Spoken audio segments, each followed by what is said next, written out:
성도 여러분 안녕하십니까? 월요일 아침입니다. 우리 모두가 불확실한 시간을 살아가는 요즘이지만 하나님의 말씀이 우리 곁에 있으니 그 말씀을 듣고 순종하면서 오늘의 소망을 새롭게 하시기를 축원합니다. 오늘 말씀은 신명기 3장 12절에서 22절까지 말씀입니다. 먼저 본문을 함께 읽어보겠습니다.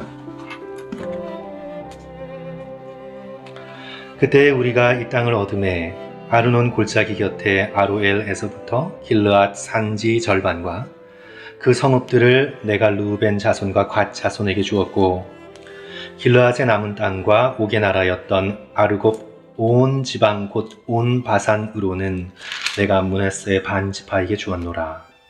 바산을 옛적에는 르바임 땅이라 부르더니 므낫세의 아들 야일이 그슬 족속과 마아갓 족속의 경계까지의 아르곱 온 지방을 점령하고 자기의 이름으로 이 바산을 오늘날까지 하봇 야일이라 불러오느니라.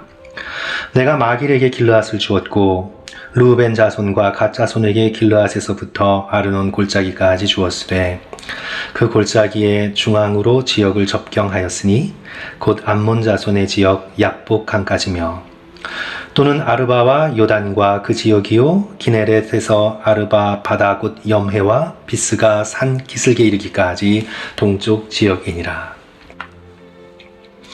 그때 내가 너희에게 명령하여 이르기를 너희의 하나님 여호와께서 이 땅을 너희에게 주어 기업이 되게 하셨은즉 너희의 군인들은 무장하고 너희의 형제 이스라엘 자손의 선봉이 되어 건너가되 너희에게 가축이 많은 줄 내가 아노니 너희의 처자와 가축은 내가 너희에게 준 성읍에 머물게 하라. 여호와께서 너희에게 주신 것 같이 너희의 형제에게도 안식을 주시리니 그들도 요단 저쪽에서 너희의 하나님 여호와께서 그들에게 주시는 땅을 받아 기업을 삼게 이르거든 너희는 각기 내가 준 기업으로 돌아가 할 것이니라 하고 그때 내가 여호수아에게 명령하여 이르기를 너희의 하나님 여호와께서 이 두 왕에게 행하신 모든 일을 내 눈으로 보았거니와 내가 가는 모든 나라에도 여호와께서 이와 같이 행하시리니 너희는 그들을 두려워하지 말라. 너희의 하나님 여호와께서 친히 너희를 위하여 싸우시리라 하였노라. 아멘. 오늘의 본문은 하나님이 약속하신 요단 서편의 땅을 정복하기 전에 모세가 이스라엘이 얻은 요단 동편의 땅을 자신들의 기업으로 달라고 요구한 르우벤 자손과 갓 자손 또 므낫세 반 지파에게 길르앗 산지와 바산 지역을 준 이야기입니다. 모세는 요단강 동편에서 얻은 땅을 이들에게 주면서 하나님의 마음을 가지고 명령합니다. 하나님께서 이스라엘에게 약속하신 땅 요단 저편의 땅을 모든 이스라엘 지파를 위해 다 정복하기까지 이미 땅을 얻은 르우벤, 갓, 므낫세 반 지파가 선봉이 되어서 나머지 형제 지파와 함께 싸워야 한다는 것입니다. 하나님의 약속의 땅을 얻는 싸움을 마치기까지 그들은 자기의 땅으로 돌아가 안주할 수 없습니다. 이것은 명령입니다. 오늘 이 말씀 가운데서 우리는 두 가지 교훈을 얻을 수 있습니다. 첫 번째로 하나님의 약속만이 우리의 인간적 목표나 지혜를 넘어서서 완전한 것입니다.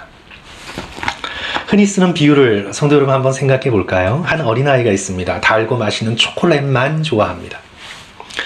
그래서 그냥 시도 때도 없이 부모님께 초콜릿 사달라고 조르는 겁니다. 그래서 아이는 잘 이해할 수가 없습니다. 부모님이 왜 이 맛있는 초콜릿을 무제한으로 공급해 주지 않는지. 이 아이의 목표는 맛있는 초콜릿을 많이 얻어먹는 것입니다.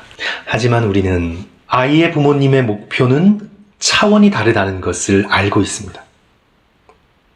아이의 순간적 입맛을 만족시키는 것을 넘어서 아이가 영양적으로 건강하게 자라는 것이 부모의 목표지요. 결국 약속의 땅이 아닌 요단강 동편의 땅을 요구한 므낫세 반지파는 후에 이방 민족과 섞이며 믿음에서 멀어지는 위기에 빠지게 됩니다. 하나님은 당장의 이익과 편리함이 영원을 살아갈 우리의 영혼에 해로울 수도 있음을 너무나 잘 알고 계십니다. 그러므로 우리는 기억해야 합니다. 하나님의 약속은 때로 힘들고 더디게 느껴져도 우리에게 가장 선한 것입니다. 지금 나에게 다른 것이 더 확실하고 다른 것이 더 이익인 것처럼 보여도 나를 가장 잘 아시고 사랑하시는 하나님의 이 약속이 내게 가장 좋은 것입니다. 혹시 나의 가시적인 목표에 걸림이 되는 하나님의 말씀으로 고민하고 계십니까?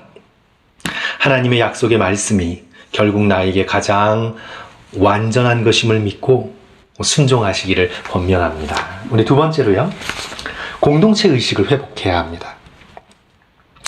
하나님의 마음을 대변하는 모세의 명령으로 우리가 알 수 있듯이 우리는 한 가족, 더 나아가 예수 그리스도를 머리로 하는 한 몸입니다.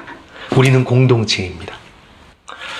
오늘날 공동체 의식이 많이 옅어진 개인주의적인 세상을 오늘 우리가 살아가고 있는데, 그래서 한 가족 안에서도 우리는 프라이버시를 자주 얘기합니다. 이것은 너의 일, 이것은 나의 일, 이것은 네 책임, 이것은 내 책임. 이렇게 명확하게 가족 안에서도 바운더리를 나눕니다. 이렇게 하는 것이 합리적이고 똑똑하고 손해보지 않는 일이라고 생각하는 경향이 오늘 우리들에게 있습니다. 영어를 자주 사용하지 않는 사람들조차 쉽게 쓰는 말이죠. I don't care. I don't care. 그런데 하나님께서는 우리를 공동체로 다루십니다. 예수께서도 내 이웃을 내 몸같이 사랑하라고 말씀하셨습니다. 여러분들도 잘 아시는 이야기가 하나 있는데, 우산 장수 아들과 집신 장수 아들을 둔 어머니의 이야기입니다. 이 어머니는 맑은 날은 우산을 팔지 못할 아들을 걱정합니다. 비 오는 날은 집신을 팔지 못할 아들을 걱정합니다. 우리는 이 이야기 속에서 부족하지만 하나님의 마음을 생각해 볼 수 있습니다. 나만 별 탈 없으면 되지. 나만 잘 되면 되지. 이런 생각이 하나님의 마음과 거리가 멀구나 깨닫게 됩니다. 하나님을 닮아가야 하는 우리는 때로 이런 이기적인 마음이 들 때 이 마음을 고쳐 먹어야 합니다. 신명기 3장 18절 앞부분에서 모세는 하나님의 마음으로 명령하고 있습니다. 그때에 내가 너희에게 명령하여 이르기를 어려운 형제와 이웃과 함께하고 하나님의 약속이 실현될 때까지 힘써 싸우는 일이 우리의 선택이 아닌 모세를 통해 주신 하나님의 마음을 드러내는 명령이다. 그것을 우리는 기억했으면 좋겠습니다. 그리하여 가족과 교회 공동체, 더 나아가서 이웃을 향한 우리의 말은 I don't care. 그런 것이 아닌 뭐가 되어야 되겠습니까? I care. I care. 이것이 되어야 되겠습니다. 힘든 상황이지만 우리는 이 어려운 상황 속에서 우리의 가족, 형제, 이웃을 돌보며 서로 중보하고 도울 수 있는 일이 무엇인가를 찾아서 하나님의 마음, 공동체 의식을 회복하며 지냈으면 좋겠습니다. 말씀을 정리합니다, 성도 여러분. 오늘 주신 말씀을 기억하면서 요즘 모두 어렵고 인내가 필요하지만 서로를 하나님의 마음으로 돌아보면서 하나님의 약속을 최우선으로 따르는 저와 여러분 되시기를 주님의 이름으로 간절히 축원합니다. 성도 여러분, 우리 이 시간 함께 기도합니다. 주님, 이 코로나의 위기 속에서도 하나님의 선하실 뜻을 간구합니다. 나의 뜻보다 하나님의 뜻이 이루어지길 소원합니다. 우리 나성하님 교회 믿음의 귀한 공동체를 주심에 감사합니다.